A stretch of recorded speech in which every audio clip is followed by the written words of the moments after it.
Chris Graham here for Trailblazer RV. We're going to take you through a new RV orientation on this 2017 Spree 261 RKC. Starting right here at the front of the trailer, where you've got your power jack, propane, and battery systems. Your power jack, pretty simple operation, has an on-off switch for the hitch light and extend and retract buttons there. This is also part of your automatic leveling system on this trailer, which we'll cover in just a few minutes. To access your propane bottles, the cover just pulls off like so, and you've got two 30-pound propane tanks, both full right now. This is an automatic switchover propane regulator, and as you can see right now, the sight glass is indicating that there is no propane flowing. The supply lever is pointing at this bottle right now, so as I open this valve, the sight glass turns from red to clear, showing that this tank has propane in it. What we recommend is that you open both valves and keep the propane supply selected to one bottle or the other.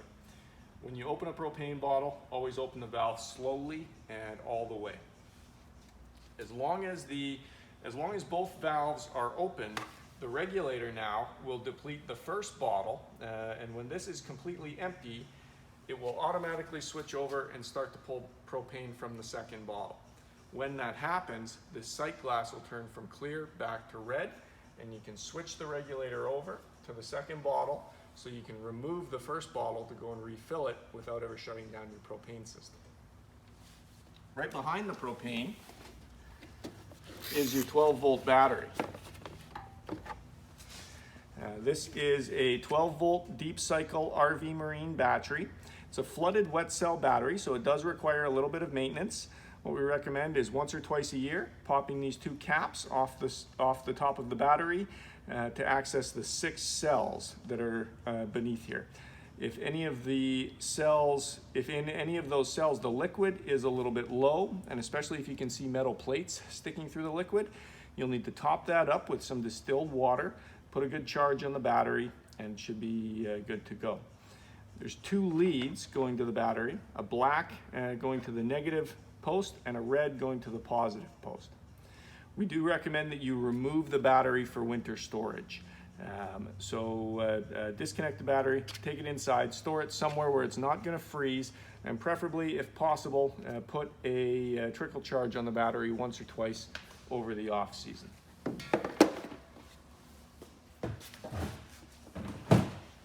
Around the side of the trailer is where you find your front leveling jacks. Now this is a full automatic leveling system, not a stability system like other RVs have. So we'll find the controls for that right inside here. With the electronic leveling control, you have a little menu here, an LED menu, and you can scroll through that to enter manual mode, which will allow you to move each jack manually if you need to lift the trailer to change a tire or to recalibrate the leveling system or anything like that, or auto hitch height, which will remember the height that the coupler was at when you unhooked from the truck. Most of the time what you're going to use with the auto leveling system is just the auto level feature. And that takes about 3 or 4 minutes to run, but it's a pretty important part of the mechanical part of this RV, so we're going to go ahead and run it now. So if I press auto level, the first thing it's going to do is retract the tongue jack to level or just a little bit below level.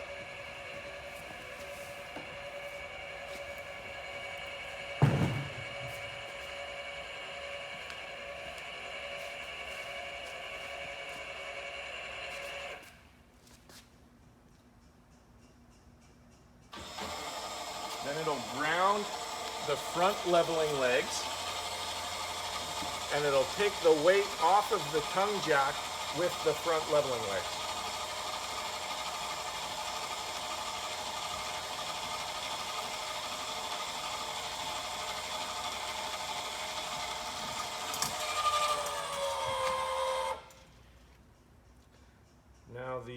majority of the weight has come off of the tongue jack. It's just going to lift that up to ensure that there's no weight left on that tongue jack.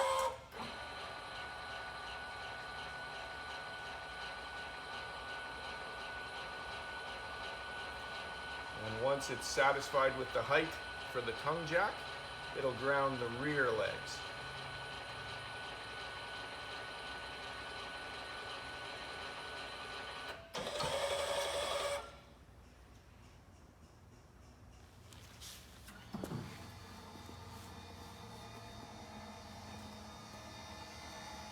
Now it's grounding the rear legs on the door side of the RV first, and then the off-door side. We're pretty close to the same speed, actually. Once it's grounded the rear legs, it'll move each jack individually as it analyzes for level. The entire time that leveling system's operating, it tells you what it's doing here at the leveling control as well.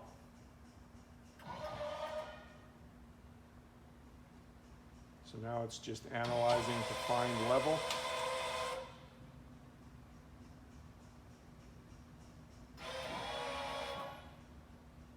It'll probably move each jack once or twice throughout this process until it's happy with the level. It'll beep and tell us that it's had success.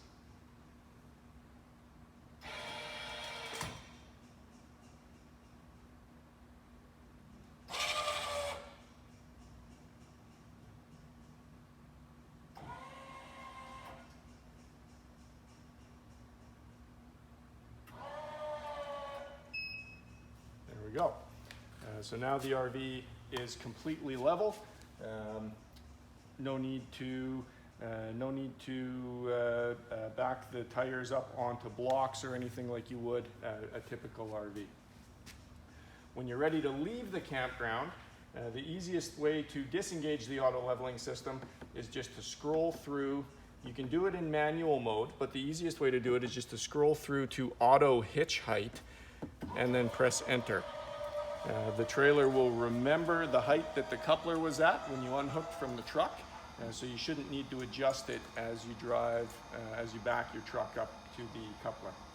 So now it's basically doing a very similar process, only in reverse, retracting the rear legs all the way first, then it'll ground the tongue jack, then it will retract the front legs.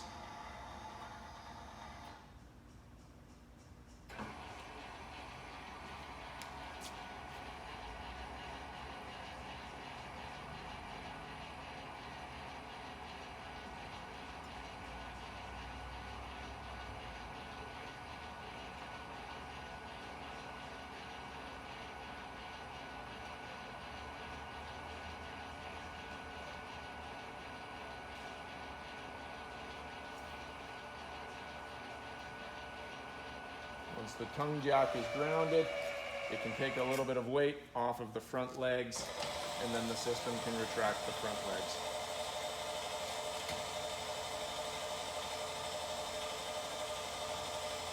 While it's finishing that, I'll show you a couple more things here in the front storage compartment. This is your 30 amp power cord. So many sites that you stay at will have 30 amp power available. We also include the park adapter to break that down to 15 amp residential style power outlet, and a manual crank here, just in case you ever need to manually crank your front power jack. You can do that with the manual crank. With a system like this, it's very unlikely that you'll ever use the manual crank for anything. So now the system has finished operating, so all of the weight is back on the tongue jack and the trailer is back to the height that we disconnected from the truck. Here behind the storage compartment is your fresh water system. This is where you'll fill your fresh water holding tank. You can do that with a garden hose, or what we recommend is one of those white drinking water specific hoses, so you don't get that plastic taste in your water. You can also hook up to water pressure right from the source. So if you're staying at a site that has water hookups, you can hook your water hose directly up to here to pressurize the RV's water system from there. If you're hooking up to city water, we recommend using a water pressure regulator just to maintain proper operating pressure in the water system. Water pressure regulator is just a little brass piece about that big, fits on the end of your hose. We sell them in our parts and accessories department. Right here is where you'll do your sewer dumping. So we supply a 20-foot medium heavy-duty sewer hose. It's stored in the rear bumper right now. When you go to dump your holding tanks, sewer hose attaches right here, other end goes into the ground, and then you've got two valves here. You've got a larger black valve and a smaller gray valve. Always dump your black valve first. This is your black holding tank, your sewer holding tank. Once that's finished dumping, you can close that valve and pull the gray valve to use your sink and shower water to flush the contents through that hose. Once that's finished dumping, close the valve, remove your sewer hose, and store it back in the rear bumper. Here at your running gear, a couple of things to cover. Your tires are inflated to 50 psi. It's stamped on the side of the tire, 50 psi cold, and we do recommend running them right at 50 psi. Your lug nuts are torqued to 100 foot-pounds. We recommend periodic retorquing of your lug nuts as part of your normal maintenance. And also, you've got a removable center cap here to expose a grease zerk from which you can grease your inner and outer wheel bearings. Using a grease gun to grease your bearings with the Easy Lube axles doesn't eliminate the need to repack your wheel bearings, it just prolongs the intervals. So instead of repacking wheel bearings every year, maybe you repack wheel bearings every 2 or 3 years. This is your rear leveling leg, as you saw. And here at the back, we've got your galley tank drain. So this is basically a second gray water holding tank for your kitchen sink. So make sure when you're dumping your holding tanks that you remember to dump your main gray tank and also your secondary galley tank. Here at the back of the trailer is where your 30 amp power cord will hook up to. Right now we're plugged in with one of our shop cords, but it just attaches onto the side, turns or twists into place, and then threads on for a solid connection. Right here is another hose connection.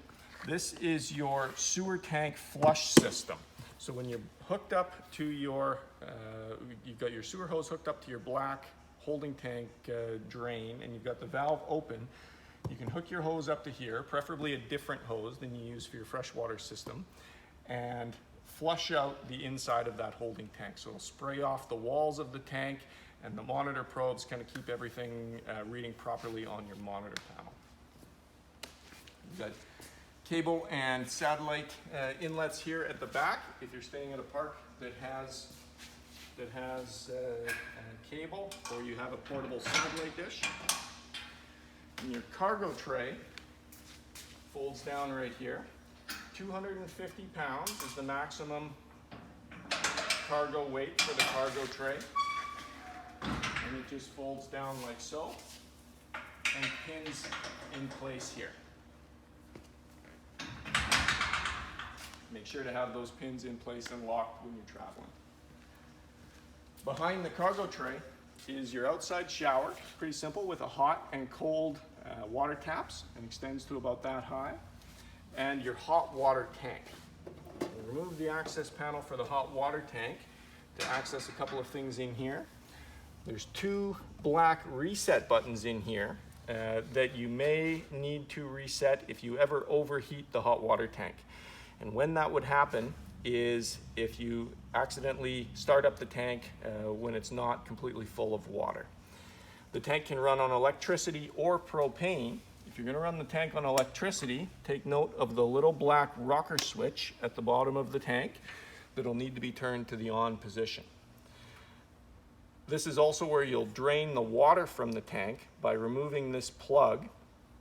On the end of this plug is a rod about this long. It's your anode rod. And the function of the anode rod is to corrode over time to help preserve the inside lining of the tank. So the impurities and minerals in the water corrode the rod rather than the inside lining of the tank.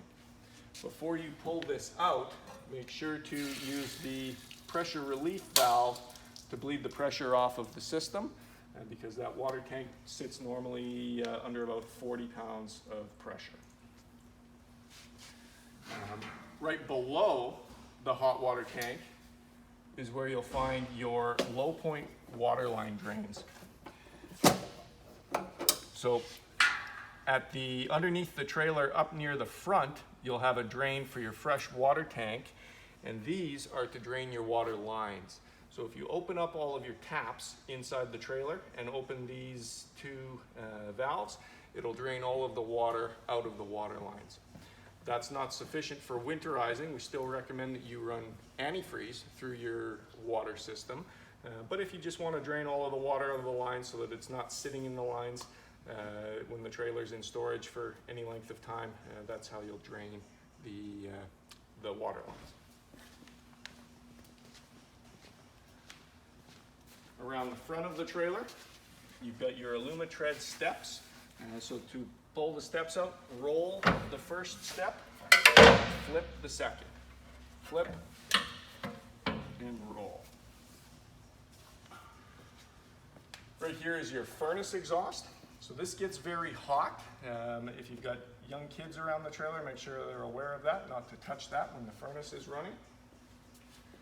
And up here at the front of the trailer is a connection for a solar panel. You can hook up a solar panel there to charge your RV battery.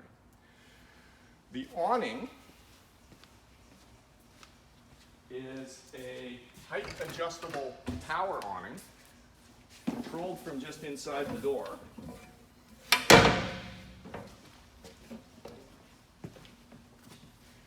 Right inside the door, around the corner, is a button that says awning, extend, and retract.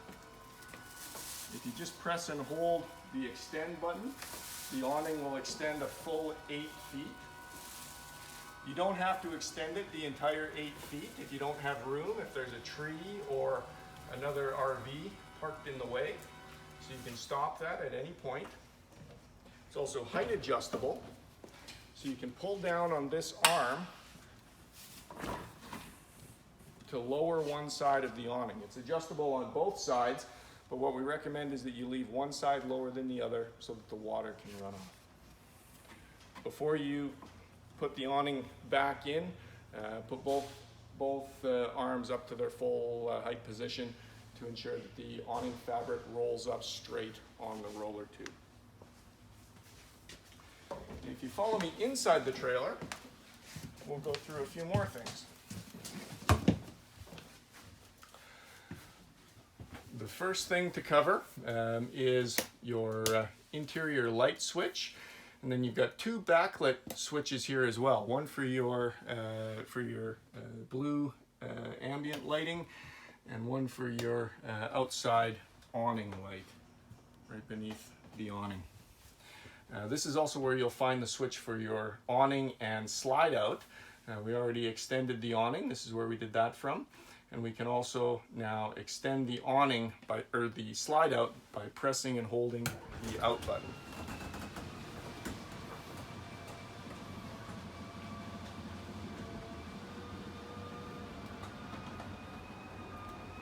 The awning the slide out extends about 24 inches. When it reaches the end of its travel, you hear that ratcheting sound. Once you hear the ratcheting sound, you know it's all the way up. You can take your finger off the button. Same thing when you go to bring it in, just press and hold the in button. When it comes in, it may not make that ratcheting sound, but you'll hear the motor start to labor a little bit. Then you can take your finger off the button, you know the slide is all the way in. You've got two USB charging ports here. These are on 12 volt power, so they work right up from your RV battery. And beneath that is your stereo system. So it's AM, FM, CD, DVD, USB, auxiliary, and Bluetooth. All work with this stereo. Here in the kitchen,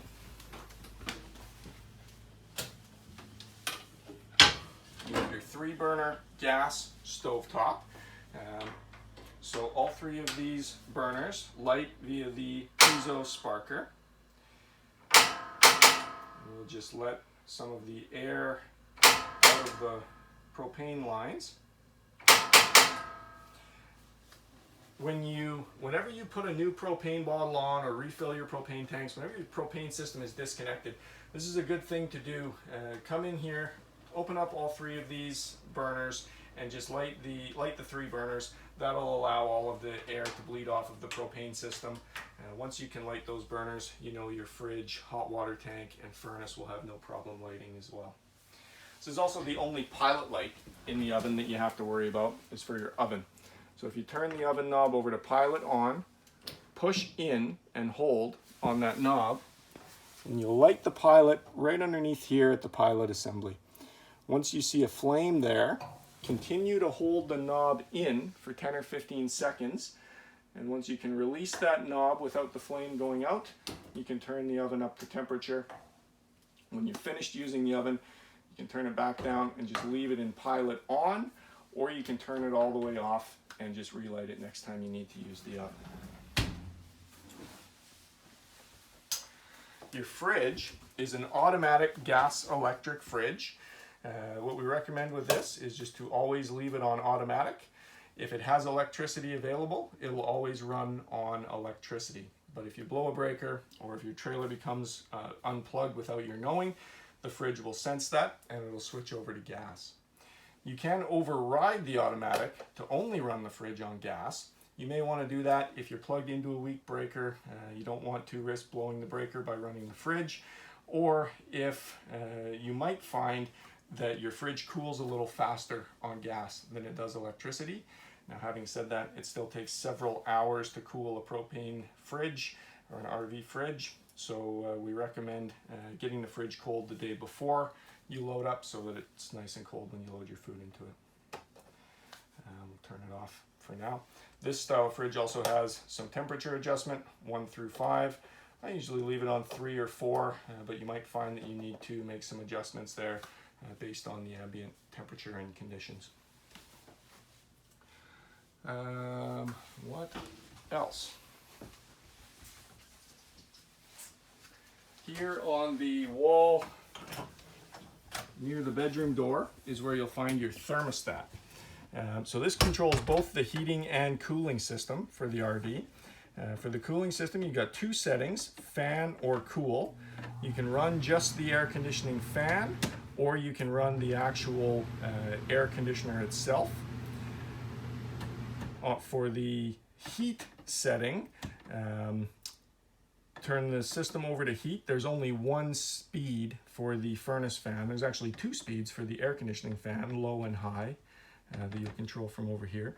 The furnace only has 1 fan speed, and just turn the thermostat up to a temperature that you're comfortable with. The furnace comes on immediately. The furnace is located underneath the dinette seat here.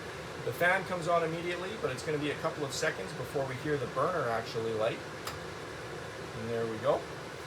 So now, within a few seconds, we would have warm air blowing from our furnace vents. When the RV comes up to temperature, or when we shut off the furnace, the exact same thing happens, only in reverse. The burner goes out immediately, but the furnace fan is still going to run for another 30 seconds, up to a minute, just to go through its cycle before it shuts down. Over near the furnace fan, or the furnace itself, we saw another device down here in the corner. This is your propane leak detector. So this will actually serves 3 purposes. It'll alert you to a potential propane leak. If that were the case, though, you would quite likely smell the propane before the alarm went off. It also acts as a carbon monoxide detector, so if there's a carbon monoxide situation, it'll alarm for that.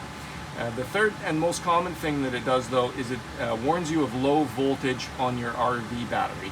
This is wired into the RV's 12-volt electrical system, and just like a battery, or just like a smoke detector in your home, when its battery is going dead, the propane detector will alarm if the RV's battery is going dead.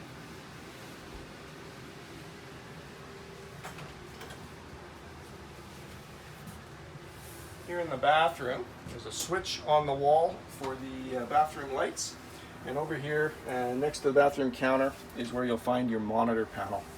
So right now we can see that our battery is completely charged, fresh tank is completely empty, black tank completely empty as well, and both gray tanks are completely empty. Remember, you have a gray tank for the sink and shower in the bathroom, and you have a second gray tank for the kitchen sink. This is also where you'll activate your water pump. If you turn on the switch, you hear the pump come on to pressurize the system, and you've got water from your taps. This is where you'll activate your hot water heater on both gas or electricity. To run the water heater on electricity, turn this switch to the on position, but remember there is also that second black rocker switch on the outside of the tank that needs to be in the on position as well. To operate the hot water tank on propane, turn the switch to the on position. Red light comes on showing that the tank is not operating, and just like the furnace, if we give that a few seconds, we should hear the burner fire up and that light will go out. Just like so. So now if that light did not go out, or if it went out only briefly and came back on, that's when you may want to go outside and press those two black reset buttons to reset the hot water tank. Next to the monitor panel is an important power outlet in the RV. This is your GFI outlet, or your ground fault circuit interrupter. Just like the power outlets in the bathroom in your home, it has a test and reset button on it. Only difference is, in an RV, this is wired in series with the rest of your power outlets as well. So if you trip the GFI breaker, you'll lose power to all of your power outlets. If you're ever plugged into power at the campsite and you're not getting any power from your outlets, come into here, press the reset button, everything should go back to normal. When you're using your RV's sewer system, you should always use a potent RV toilet chemical. The chemical comes in liquid, tablet, or powder form. We sell all three. And when you go to put new chemical in the tank, open up a package of toilet chemical, pour it into the toilet, push halfway down on the foot flush to fill the bowl with water, and then dump the water and chemical down into the tank. It's important to note that that chemical needs a little bit of water to activate it, so you'll always want to put some water down with the chemical when you add chemical to the tank. You'll want to put new chemical into the holding tank immediately after you dump your sewer holding tank. So when you finish dumping your holding tank, come in here, put a new charge of chemical into the tank, and you should be good until you need to dump your holding tanks again. Also here in the bathroom is where you'll find your power converter. So this is the power center for the entire trailer. This is where you'll find your breakers for your 110 volt circuits and your fuses for all of your 12 volt circuits. It's not uncommon in an RV to blow a fuse, so we recommend having some spare fuses with you. You've got mostly 15 amp fuses in this RV with a couple of 40s. So if you have a couple of spare 15 and 40 amp fuses, just in case you need to change a fuse on the fly. Right now you can hear that converter humming a little bit, just because it's under a little bit of load. We've got a lot of lights on, and we're currently charging the battery. That's perfectly normal. It's just the cooling system for the power converter. Right outside of the bathroom is where you'll find your smoke detector. This smoke detector is not wired into the RV's 12 volt power system. It uses its own 9 volt battery. And I'll go ahead and activate that battery. Let's just test the smoke alarm now. And that's working. But you'll want to make sure you check that battery and that smoke detector just by testing it every year in the spring when you get your RV out of storage. And I think for the most part that covers everything. If you have any questions, you can always get a hold of us at Trailblazer RV or check our website. Hopefully you've learned something about the 2017 KZ Spree 261 RKC.